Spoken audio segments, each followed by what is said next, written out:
बिस्मिल्लाहिर्रहमानिर्रहीम, अस्सलाम वालेकुम। आज का हमारा जो टॉपिक है अप्लाइड केमिस्ट्री में वो है एटॉमिक स्ट्रक्चर। इसमें हम एटम के स्ट्रक्चर के बारे में पढ़ेंगे। एक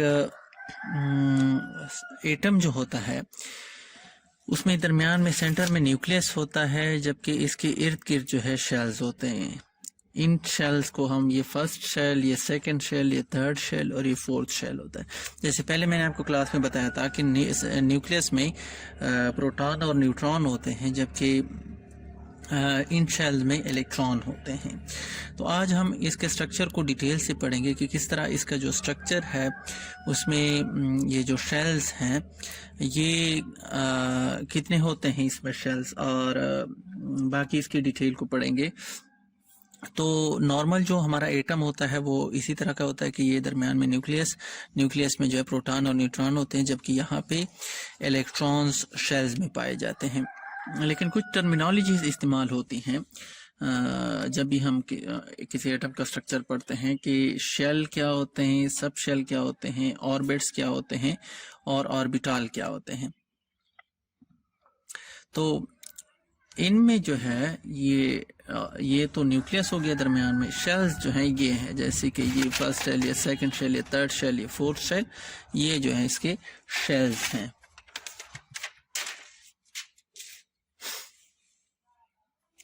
इसी तरह इन शेल्स को हम नाम देते हैं, जैसे कि फर्स्ट शेल को हम नाम दे देते हैं के शेल, दूसरे को हम एल का नाम देते हैं, तीसरे शेल को हम एम का नाम देते हैं और चौथे शेल को हम एन का नाम दे देते हैं कि ये के शेल है, कि ये एल शेल है, ये एम शेल है और ये एन शेल है। अब शेल्स तो आप समझ गए होंगे कि ये शेल है, लेकिन ये सब शेल क्या है, ऑर्बिट्स क्या है और ऑर्बिटल्स क्या है। तो शेल्स ये होते हैं, ये और सब शेल और ऑर्बिटल जो हैं ये दोनों सेम ही हैं, लेकिन दो वर्ड इस्तेमाल होते हैं इसके लिए। हम सब शेल भी कहते हैं और ऑर्बिटल भी कहते हैं, लेकिन ये होते क्या हैं। सब शेल्स असल में इन शेल्स में फिर छोटे छोटे जो है सब शेल्स होते हैं, जिस तरह ये हमें नजर आ रहा है, लेकिन अब इसमें भी सब शेल है, इसमें भी सब शेल है। सब का वर्ड यूज होता है कि इसकी छोटी कैटेगरी होती है। जैसे आप लोगों ने देखा हो गया, अगर हम रोड को देखें या मोटरवे को देखें तो उस मोटरवे में जो है एक बड़ा रोड होता है, लेकिन उसमें फिर जो है लाइंस होती हैं, मुख्तलिफ लाइंस होती हैं। कुछ मोटरवे जो है 2 रोया होती है, कुछ 3 रोया होती हैं, यानी 3 लाइंस उसमें होती हैं, कुछ 4 लाइंस होती हैं। तो वो सब रोड्स इस मोटरवे के जो है सब रोड्स होते हैं, यानी लाइनें होती हैं। तो इसमें भी इसके अलग जो है सब शेल होते हैं, यानी इनमें ये तो मेन हम एक ही बना रहे होते हैं, लेकिन असल में सब शेल होते हैं। जैसे कि मैं आपको दिखा दूं कि ये न्यूक्लियस हो गया और फिर न्यूक्लियस के इर्द जो है ये फर्स्ट शेल हो गया, ठीक है। अब फर्स्ट शेल जो है एक ही लाइन पे मुश्तमिल होती है, यानी एक ही उसका सब शेल भी एक ही होता है। दूसरे जो शेल है वो नॉर्मली तो हम एक ही बना रहे होते हैं, लेकिन ये जो है 2 रोया होता है इसमें, यानी ये बिल्कुल, अब यहाँ पे एल पे मैंने रिप्रेजेंट नहीं किया, लेकिन ये असल में 2 रोया होता है, यानी इसके 2 सब शेल्स होते हैं। इसी तरह ये फर्स्ट के हो गया और ये दोनों जो हैं ये एल शेल है, और इसमें फिर ये सब शेल 1 है और सब शेल 2 है। इसी तरह एम में भी सब शेल होते हैं, एन में भी सब शेल होते हैं, और इन सब शेल को हम ऑर्बिट्स भी कहते हैं। अब हम पढ़ेंगे कि कौन से शेल में कितने सब शेल होते हैं या कितने ऑर्बिटल्स होते हैं, क्योंकि सब शेल और ऑर्बिटल का मैंने बताया, सॉरी ऑर्बिट्स का मैंने आपको बताया कि दोनों सेम होते हैं। तो इसके लिए हम एक जो है एक टेबल टाइप का बनाते हैं। इसमें हम यहाँ पे लिख देते हैं कि ये शेल, यानी यहाँ पे अब हम शेल लिखेंगे और यहाँ पे सब शेल लिखेंगे कि एक शेल में कितने सब शेल होते हैं। तो जो फर्स्ट शेल है वो है के, तो फर्स्ट शेल के है, और अब इसमें कितने सब शेल होंगे। तो फर्स्ट में एक ही होता है, एक सब शेल होता है। फिर उसके बाद दूसरा जो शेल है वो है एल, एल में 2 सब शेल होते हैं। इसी तरह एम में 3 सब शेल होते हैं, और एन में 4 सब शेल होते हैं। यानी अगर हम यूं पढ़ें कि पहले शेल में एक शेल होता है, सब शेल होते हैं, दूसरे शेल में 2 सब शेल होते हैं, तीसरे शेल में 3 सब शेल होते हैं, और चौथे शेल में 4 सब शेल होते हैं। या अगर हम दूसरे आपको आसान अल्फाज में मैं समझाऊं तो पहला शेल जो है वो एक रोया होता है, यानी एक लाइन उसकी होती है। दूसरा शेल जो होता है एल, उसकी 2 लाइनें होती हैं। तीसरा शेल जो होता है उसकी 3 लाइनें होती हैं। यहाँ पे हम एक ही बना रहे होते हैं, लेकिन अगर हम डिटेल से उसको पढ़ें तो इसकी जो है लाइनें अलग अलग होती हैं, वो उसके सब शेल होते हैं। इसी तरह चौथे की 4 सब शेल होते हैं। अब ऑर्बिटल क्या है? ऑर्बिटल वो पोजीशन है जहां पे सब शेल में इलेक्ट्रॉन पाए जाते हैं। यानी इलेक्ट्रॉन ऐसे नहीं होते, अब नॉर्मल तो हम ये ड्रा कर देते हैं कि हाँ यहाँ पे जो है एक इलेक्ट्रॉन यहाँ पे होता है, और फिर जो है एक इलेक्ट्रॉन यहाँ पे होता है। नहीं, ऐसे नहीं होता, बल्कि ये इनकी जैसे मखसूस पोजीशंस होती हैं, लोकेशन होती हैं सब शेल पे, जहाँ पे ये इलेक्ट्रॉन पाए जाते हैं, और उन पोजीशन को और उन लोकेशन को हम कहते हैं कि ऑर्बिटल्स, कि ये इनके ऑर्बिटल हैं। अब हमने ये तो समझ लिया कि शेल में जो है कितने सब शेल होते हैं, लेकिन अब हर सब शेल में कितने ऑर्बिटल्स होंगे। तो इसके लिए मैं यहाँ पे एक और ग्राफ बना देता हूँ।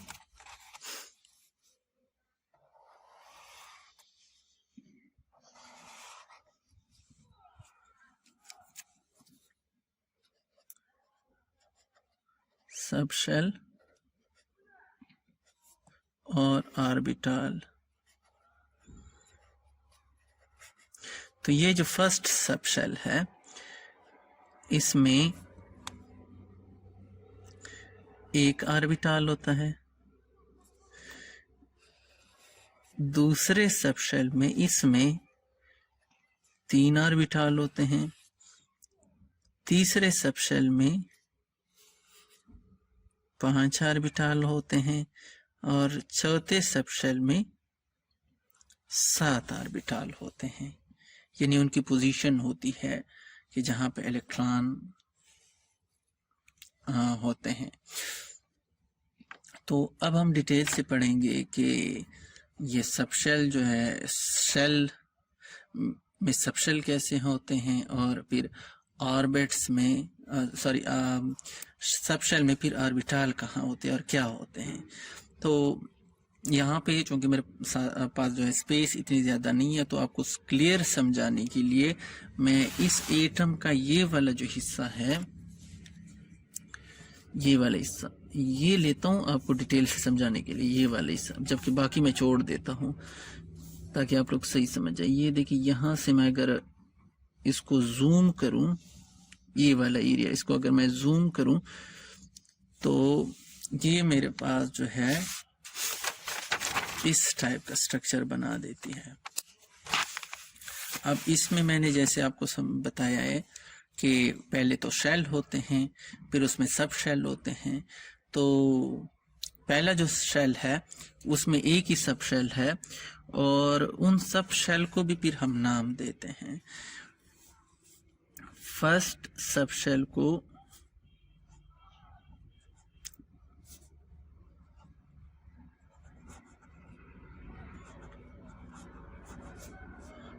हम नाम देते हैं एस।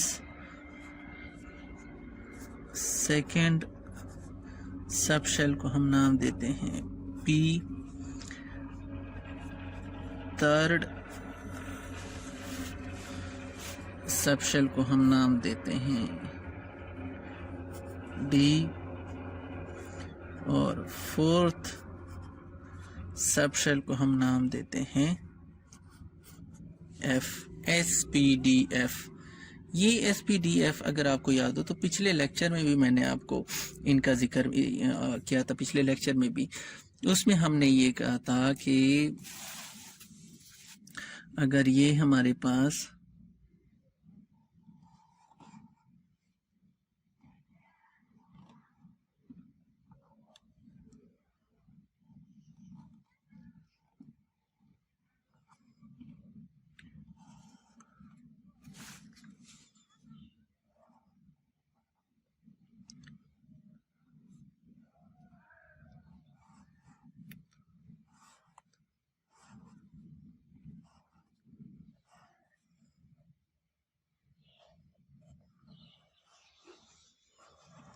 अगर हम पीरियोडिक टेबल को देखें तो कुछ इस तरह का होता है।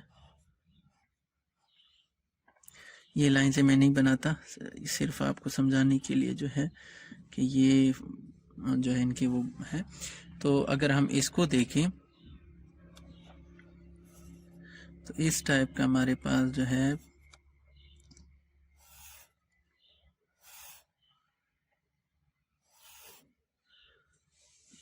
पीरियोडिक टेबल हमारे पास होता है। यहाँ पे first group, second group, third, fourth, fifth, sixth, seventh और एट्थ। और ये जो है ट्रांजिशन एलिमेंट्स होते हैं, ये दरमियान वाले। और इसके अलावा यहाँ पे जो है लेंथेनाइड्स और एक्टिनाइड्स भी होते हैं। अब मैंने आपको इनमें ब्लॉक समझाए थे कि ये जो है ये ब्लॉक, ये वाला फर्स्ट दो जो हैं इनको हम S ब्लॉक कहते हैं। इनको हम पीरियोडिक टेबल में P ब्लॉक कहते हैं। इन ट्रांजिशन एलिमेंट्स को हम D ब्लॉक में रखते हैं, जबकि इन लेंथेनाइड और एक्टिनाइड को हम F ब्लॉक में रखते हैं। तो ये सेम जो है उसके सब शेल के नाम हैं। इसी वजह से इसके नाम रखे गए हैं, क्योंकि इन ब्लॉक के नाम रखे गए हैं, क्योंकि ये इसमें जो भी जब हम इलेक्ट्रॉनिक कॉन्फ़िगरेशन करते हैं तो इसमें इलेक्ट्रॉन, आखिरी जो इलेक्ट्रॉन है वो उसी सब शेल में होगा। यानी इस ब्लॉक में जितने भी एलिमेंट्स है उसमें जो आखिरी इलेक्ट्रॉन आएगा वो S सब शेल में होगा। इसमें जो आखिरी इलेक्ट्रॉन आएगा वो P सब शेल, यानी बाकी भी सब शेल होंगे लेकिन आखिरी जो इलेक्ट्रॉन P सब शेल में होगा। अभी मैं आपको समझाता हूँ कि कैसे P में होगा। इसी तरह ये जो एलिमेंट्स अगर इनकी इलेक्ट्रॉनिक कॉन्फ़िगरेशन करें तो इसका आखिरी इलेक्ट्रॉन D सब शेल में और इसका आखिरी F सब शेल में आएगा। तो चार जो हैं सब शेल हैं। अच्छा, अब हम आते हैं दोबारा शेल पे। तो ये जो है ये फर्स्ट वन जो है, ये चूंकि मैंने आपको कहा था कि ये फर्स्ट हमारा शेल है K। अब K में जो है कितने सब शेल हैं अगर हम देखें तो K में एक सब शेल है और फर्स्ट सब शेल को हम कहते हैं, फर्स्ट सब शेल को हम S कहते हैं। यानी ये K पूरा शेल है और इसका सब शेल जो है S है। अब ये दूसरा जो है ये शेल है, यानी एक ही शेल है, तो दूसरे शेल को हमने नाम दिया हुआ है। अगर हम इधर देखें कि L का नाम दिया हुआ है तो ये L शेल है, लेकिन इसमें दो सब शेल है, क्योंकि देखें यहाँ पे L में दो सब शेल है। अब फर्स्ट सब शेल जो है ये वाला फर्स्ट सब, यानी पहले फर्स्ट सब शेल होगा फिर उसके बाद सेकेंड सब शेल होगा। तो फर्स्ट सब शेल को हम नाम देते हैं S। तो ये जो सब शेल है ये S होगा और ये जो दूसरा सब शेल है ये P होगा। इसी तरह थर्ड शेल को अगर हम देखें, ये जो है एक पूरा जो है यानी 3 रोया है, तो इसमें कितने सब शेल होंगे? यहाँ पे मैंने आपको बताया था कि M में जो है 3 सब शेल होंगे। तो ये देखें फर्स्ट, सेकंड, थर्ड, तो ये M का जो शेल है इसमें 3 सब शेल। अब क्या क्या नाम होंगे इसके? पहले यहां से स्टार्ट करेंगे। तो पहला सब शेल है ये वाला S, फिर दूसरा है P और तीसरा D। इसी तरह फोर्थ जो शेल है यहाँ पे देख लें N है। अब फोर्थ शेल में कितने सब शेल है? 4 सब शेल है। तो पहले तो हम ये गिन लेंगे कि 4 है, 1 2 3 4, हाँ 4 है। तो हम ये कहेंगे कि ये जो पूरा शेल है एक, ये N सब शेल है, सॉरी N शेल है, जबकि इसके सब शेल, पहला जो शेल है इधर देखें, पहला ऐसी शेल होता है तो ये S है, दूसरा शेल P होता है, तीसरा शेल D होता है और चौथा F होता है। तो ये 4 जो है इसके सब शेल है। पहले में एक ही सब शेल होता है जो कि जिसको हम S कहते हैं, दूसरे में 2 सब शेल होते हैं यानी फर्स्ट सेकंड, तीसरे में 3 सब शेल होते हैं फर्स्ट सेकंड थर्ड, चौथे में 4 सब शेल होते हैं फर्स्ट सेकंड थर्ड और फोर्थ। नॉर्मल जो हम बनाते हैं एटम का स्ट्रक्चर वो एक ही शेल हम रिप्रेजेंट करते हैं, इन सब शेल को हम रिप्रेजेंट नहीं करते बल्कि एक ही लाइन से ये सारा, ये इसको भी एक लाइन से रिप्रेजेंट करते हैं, इसको भी एक लाइन से रिप्रेजेंट करते हैं, इसको भी एक लाइन से रिप्रेजेंट करते हैं। तो याद रहे कि ये जो मैंने आपको किया है ये सिर्फ ये वाला हिस्सा मैंने जूम करके आपको दिया है। अब देखिए इसमें जो है एक ही सब शेल, इसमें 2 सब शेल यानी 2 लाइनें होंगी, लेकिन ये चूँकि जूम नहीं है तो इस वजह से ये हमें 2 नज़र नहीं आती या और ना हम बनाते हैं। लेकिन अगर हम डिटेल से इसको पढ़े तो 2 इसके सब शेल, इसी तरह इसके 3 सब शेल हैं और इसके 4 सब शेल हैं। तो ये इसके सब शेल हो गया। और सब शेल और ऑर्बिट्स जो हैं दोनों सेम ही हैं। लेकिन अब ऑर्बिटल्स क्या होते हैं? मैंने आपको बताया कि ऑर्बिटल जो है वो रीजन होते हैं, वो लोकेशन होते हैं जहाँ पे इलेक्ट्रॉन पाए जाते हैं, जहाँ पे इलेक्ट्रॉनों की लोकेशन होती है उनको हम कहते हैं ऑर्बिटल्स। अब मैंने ये भी आपको बताया है कि फर्स्ट सब शेल में कितने ऑर्बिटल्स होंगे, सेकंड सब शेल में कितने ऑर्बिटल होंगे, थर्ड सब शेल में कितने ऑर्बिटल होंगे और फोर्थ सब शेल में कितने ऑर्बिटल होंगे। तो फर्स्ट शेल में अगर मैंने यहाँ पे देखे तो मैंने आपको बताया कि फर्स्ट शेल में सिर्फ एक ही ऑर्बिटल होता है। तो ऑर्बिटल को हम यूं इससे रिप्रेजेंट करते हैं, ठीक है। फिर उसके बाद दूसरे शेल पे आते हैं। तो दूसरे शेल में 2 सब शेल हैं, S और P, यानी पहला शेल और दूसरा शेल। तो जैसे मैंने पहले आपको यहाँ पे बताया कि फर्स्ट शेल में 1 होता है, दूसरे में 3 ऑर्बिटल होते हैं। तो पहले में मैं यहाँ पे 1 ऑर्बिटल लिखूंगा, ठीक है, ये जो लाइंस मैंने गोल बनाई हुई है ये ऑर्बिटल है। जबकि दूसरे में जो है 3 होती हैं तो यहाँ पे मैं 3 ऑर्बिटल करूंगा। इसी तरह थर्ड जो शेल है इसमें 3 सब शेल होती हैं। फर्स्ट सब शेल में ऑर्बिटल्स जितने भी ऑर्बिटल्स ये देख सकते हैं आप कि फर्स्ट शेल में 1 ही होता है, दूसरे सब शेल में 3 होते हैं ऑर्बिटल, तीसरे सब शेल में 5 होते हैं ऑर्बिटल।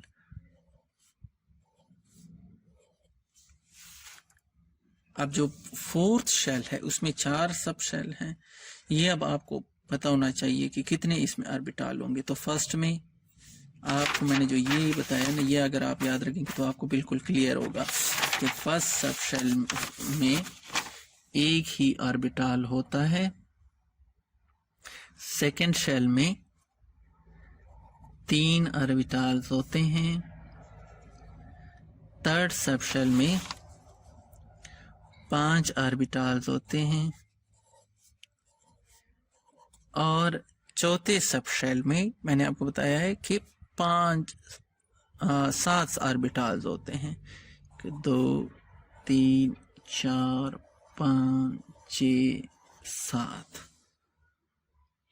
तो ये इसकी ऑर्बिटल्स हैं। अब ये तो मैंने ऑर्बिटल को सिर्फ इस इलाके में रखा हुआ है, यानी मैंने इस इलाके में रखा हुआ है। अब ये होता है कि ये ऑर्बिटल जो है पूरे शेल्स में होते हैं। मैंने तो सिर्फ यहाँ जूम करके आपको दिखाया है, ये रीजन आपको जूम करके दिखाया है, लेकिन ऐसे जो है ये पूरे उसमें होते हैं कि घूम रहे होते हैं।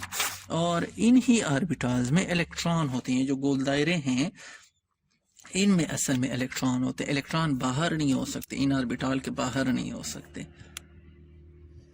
अब ये जो ऑर्बिटल्स हैं इनमें मिनिमम जो इन ऑर्बिटल्स में मैक्सिमम जो इलेक्ट्रॉन पॉसिबल हो सकते हैं यानी आ सकते हैं वो 2 इलेक्ट्रॉन हो सकते हैं। इसमें भी 2 होंगे, इसमें भी 2 होंगे, इन सारों में 2 होंगे मैक्सिमम। जबकि मिनिमम ये होता है कि वो खाली भी हो सकते हैं। यानी फॉर एग्जांपल ये जो है इसका अगर कोई एटम है कि उसमें 2 शेल्स हैं, यानी ये बाकी के जो है ये शेल नहीं है, एम और एन नहीं है, सिर्फ ये 2 शेल हैं, तो इसमें ये भी फिल हो सकता है, 2 इलेक्ट्रॉन होंगे, इसमें भी 2 इलेक्ट्रॉन होंगे, इसमें भी पॉसिबल है कि 2 इलेक्ट्रॉन होंगे या एक भी हो सकता है। तो ये जो है इसमें या खाली भी हो सकते हैं, यानी ये इलेक्ट्रॉन ये खाली भी हो सकते हैं, या मैक्सिमम जो होते हैं 2 होते हैं, 2 से ज़्यादा इसमें इलेक्ट्रॉन नहीं होते। अब ये भी आपको पता होना चाहिए कि एक शेल में कितने नंबर ऑफ इलेक्ट्रॉन होते हैं। तो वो एक फार्मूला है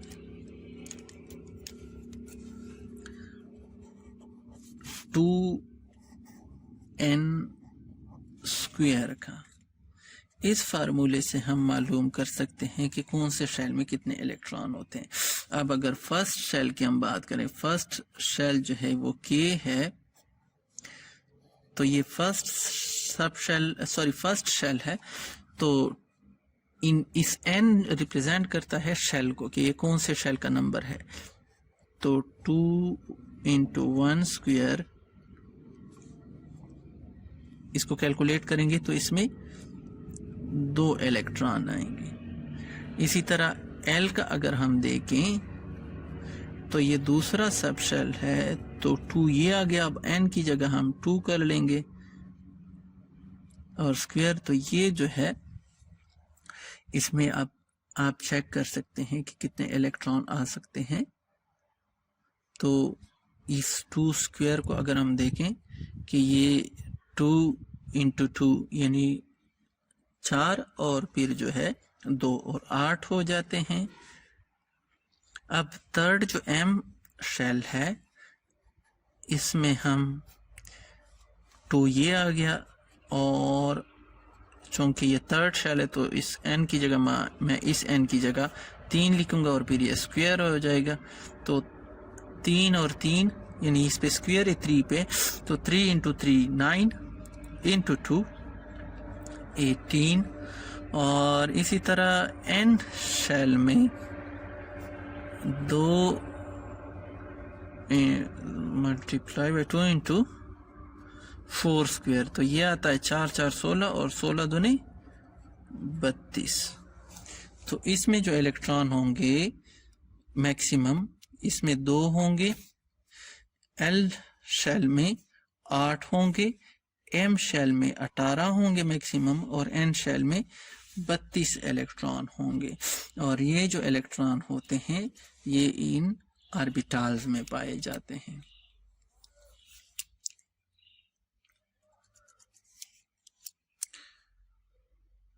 आज का लेक्चर इतना ही। इंशाल्लाह नेक्स्ट लेक्चर के साथ फिर मैं आपको दूसरा जो है जो आपकी वीक आएगी तो उसमें मैं आपको समझाऊंगा। इंशाल्लाह मिलते हैं फिर।